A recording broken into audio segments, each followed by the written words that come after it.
Europe 1 Soir Week-end. 19h, 21h, Pascal de la Tour du Pin. Juste un mot sur Mayotte avant d'entendre Rachel Kahn qui est remontée contre la candidature. À demi-mot de Dominique de Villepin qui ne dit pas les choses mais qui dit vous avez besoin de moi comme président, n'hésitez pas. On va en parler dans un instant. Je voudrais juste d'abord qu'on dise un mot de Mayotte.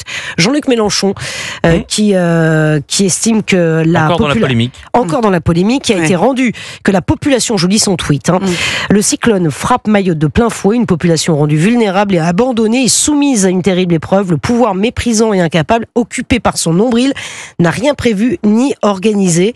Réponse d'Estelle Youssoufa, qui est députée, qui lui dit de Mayotte. Comme si un cyclone n'est pas suffisant, Mayotte doit aussi subir l'hypocrisie de Jean-Luc Mélenchon et de LFI qui s'étaient opposés à la destruction des bidonvilles qui sont aujourd'hui des cimetières en défendant les habitats insalubres. Vous avez creusé des tombes. Et oui, voilà. Tout est dit, Rachel Kahn.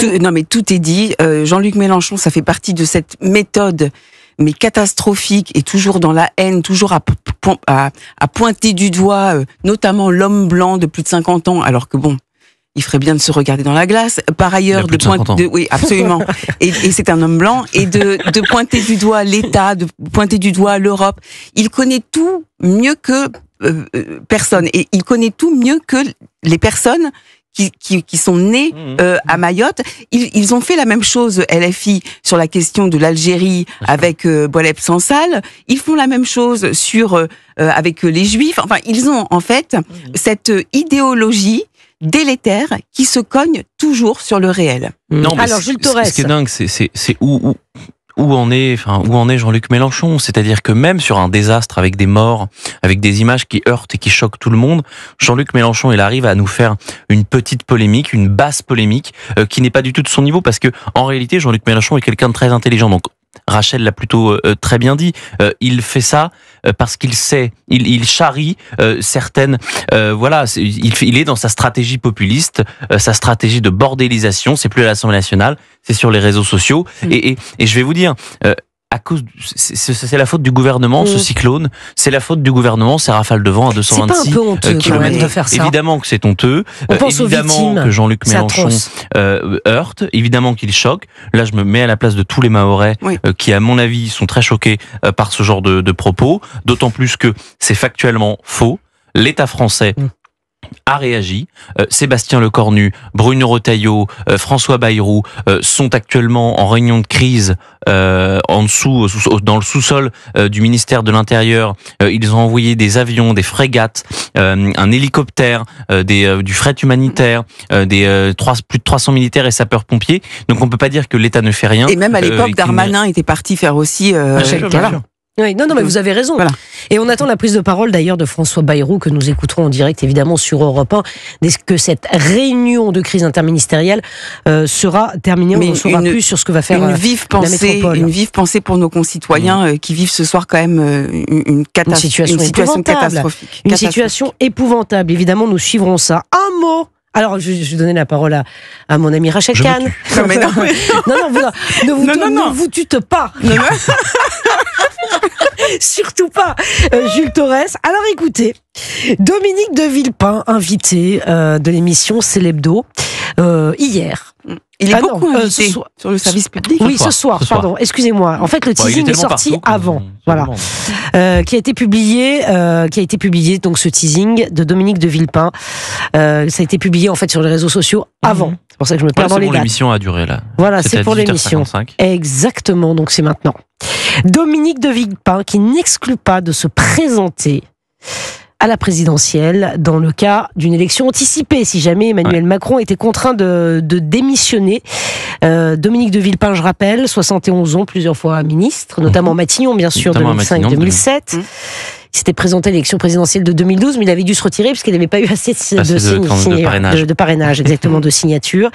Et depuis cet été, Rachel Kahn, le nouveau Front Populaire l'adore, l'a accueilli en héros à la fête de l'UMA. Vous vous souvenez de ces images, Dominique de Villepin, pour ses positions, évidemment, sur le conflit israélo-palestinien, et pour avoir appelé quand même à nommer un Premier ministre issu du nouveau Front Populaire. Rachel Kahn, c'est à vous. Bon, déjà, effectivement, vous avez rappelé, bien rappelé ce positionnement absolument j'allais dire irresponsable, mais vous allez me dire, je ne répète que ça. Non, mais absolument affreux de Dominique de Villepin en fait, juste après le 7 octobre, au fond, à pointer du doigt Israël, à ne jamais parler véritablement des victimes israéliennes, et surtout, c'est même pas ça le sujet, c'est de véritablement continuer à fracturer les Français entre eux.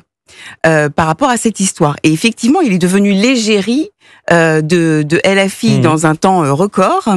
Et puis alors, cette sortie en ce moment, alors que François Bayrou est en train de constituer un gouvernement, alors qu'on doit se remobiliser justement pour croire encore à notre démocratie, moi j'ai le sentiment qu'il y a un vautour qui est en train de planer au-dessus de l'Élysée, c'est détestable.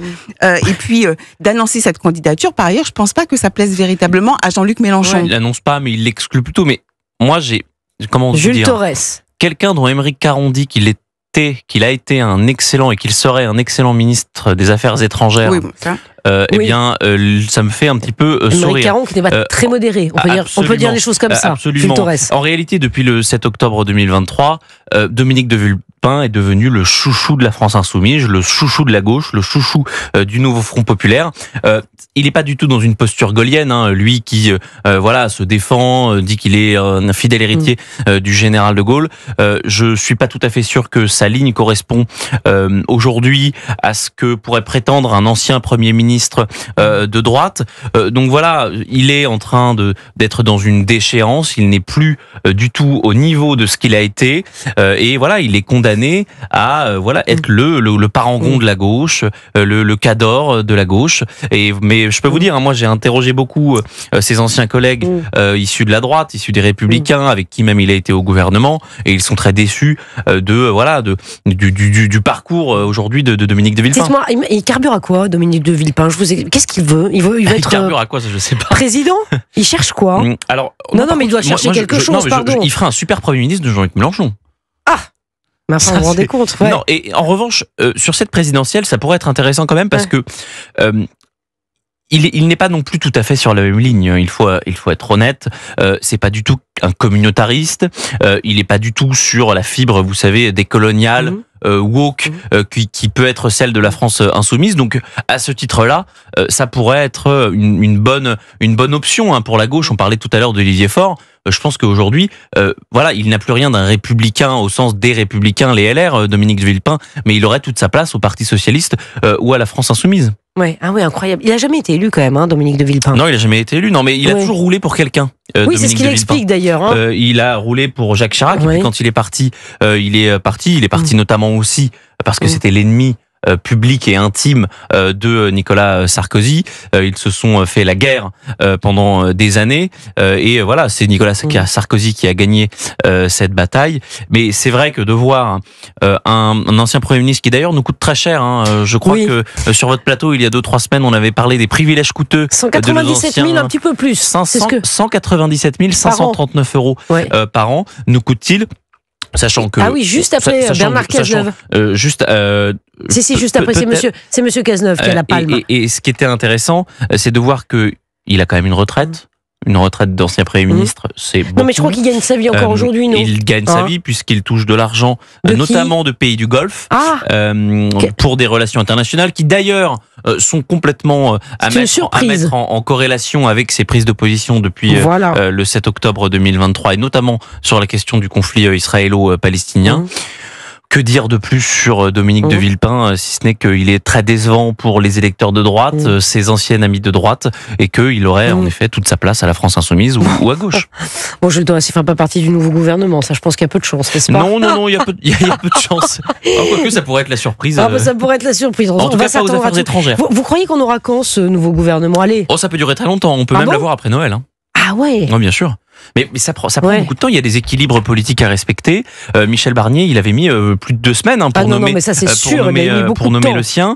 Il avait 41 ministres. Bon là, j'espère que François Bayrou, qui adore Georges Pompidou, va respecter la geste pompidolienne, c'est-à-dire pas plus de 25 ministres, parce que 41 ministres, on avait une ministre de la consommation, on avait une ministre à l'économie, du tourisme. Alors le tourisme, la consommation, c'est très important, mais évidemment, il y a des ministères thématiques qui peuvent faire intégrer ces sujets-là. Il y a des équilibres à faire respecter. Le MoDem, Renaissance, les Républicains, c'est quelque chose qu'il faut respecter. Jules Torres, donc ça peut être dans longtemps. Je crois qu'on n'a même plus le temps. Si, on n'a plus le temps. Monsieur, juste, on apprend à l'instant que 2 individus ont lancé des mortiers en direction de l'Élysée.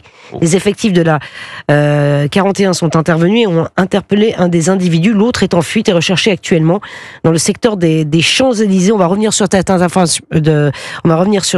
information. Mortier d'artifice, bien sûr. 2 individus qui ont lancé des mortiers d'artifice en direction de l'Élysée. Il est 19h57. Merci beaucoup, Jules Torres. Merci, Pascal. À demain. À demain. Avec plaisir. À demain, avec grand plaisir. Rachel Kahn a dû s'éclipser sur la pointe des pieds parce qu'elle avait un autre engagement. Et puis une petite annonce antenne. Chaque dimanche matin de 11h à midi et demi, Europe 1 met le patrimoine français à l'honneur dans Balade en France. William Lémergie vous fait découvrir toutes les régions de France, des sites les plus exceptionnels aux plus insolites. Et ce dimanche, William Lémergie vous fait découvrir l'abbaye de Jumièges, un des plus anciens monastères bénédictins de Normandie. Il nous fera découvrir la fabrication artisanale de marrons glacés dans une confiserie à Colobrières dans le Var, ou encore le site de Montanvert à Chamonix. Merci d'être sur Europe 1. Il est 19h58. Dans un instant, le journal de 20h.